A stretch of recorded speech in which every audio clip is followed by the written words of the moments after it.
அரசு ஊழியர்கள் ஆசிரியர்களின் கோரிக்கைகளை நிறைவேற்றாமல் நாளை முதலமைச்சருக்கு நன்றி அறிவிப்பு மாநாடு பயனற்ற ஒன்று என பாமக தலைவர் அன்புமணி ராமதாஸ் விமர்சித்துள்ளார். கூடுதல் விவரங்களை செய்தியாளர் பாண்டியராஜன் வழங்க கேட்கலாம். பாண்டியராஜன் வணக்கம். அன்புமணியின் இந்த விமர்சனம் தொடர்பான விவரங்களை பதிவு பண்ணலாம். பாமக தலைவர் அன்புமணி ராமதாஸ் வெளியிடக்கூடிய அறிக்கையில் பயனற்ற ஓய்வூதிய திட்டமும் இன்னும் பயன்பாட்டுக்கு வரவில்லை எனவும், பாராட்டு விழா நாடகங்கள் மூலம் அரசு ஊழியர் ஆசிரியர்களை திமுக ஏமாற்ற முடியாது எனவும் தெரிவித்திருக்கிறார். வெந்த புண்ணில் வேல் பாய்ச்சுவதைப் போல அரசு ஊழியர்கள் மற்றும் ஆசிரியர்கள் நியாயமான எந்த கோரிக்கைகளையும் நிறைவேற்றாமல் துரோகத்தை மட்டுமே பரிசாக அளித்த திமுக அரசின் முதலமைச்சர் மு க ஸ்டாலின் அவர்களுக்கு ஜாக்டோஜியோ அமைப்பின் போர்வையில் நன்றி அறிவிப்பு மாநாடு என்ற பெயரில் நாளை ஒரு நாடகம் அரங்கேற்றப்பட உள்ளது என அன்புமணி ராமதாஸ் விமர்சனத்தை முன்வைத்திருக்கிறார்.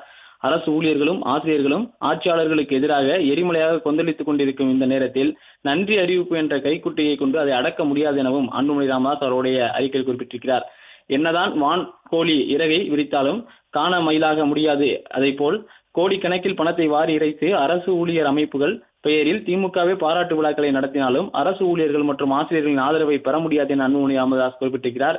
நம்ப வைத்து துரோகம் செய்த திமுகவை வரும் தேர்தலில் அரசு ஊழியர்களும் ஆசிரியர்களும் பழி தீர்க்கப் போவது உறுதி எனவும் அன்புமணி ராமதாஸ் அவருடைய அறிக்கையில் குறிப்பிட்டிருக்கிறார்.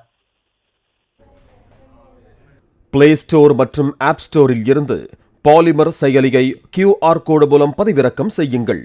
செய்திகளை உடனுக்குடன் பெறுங்கள்.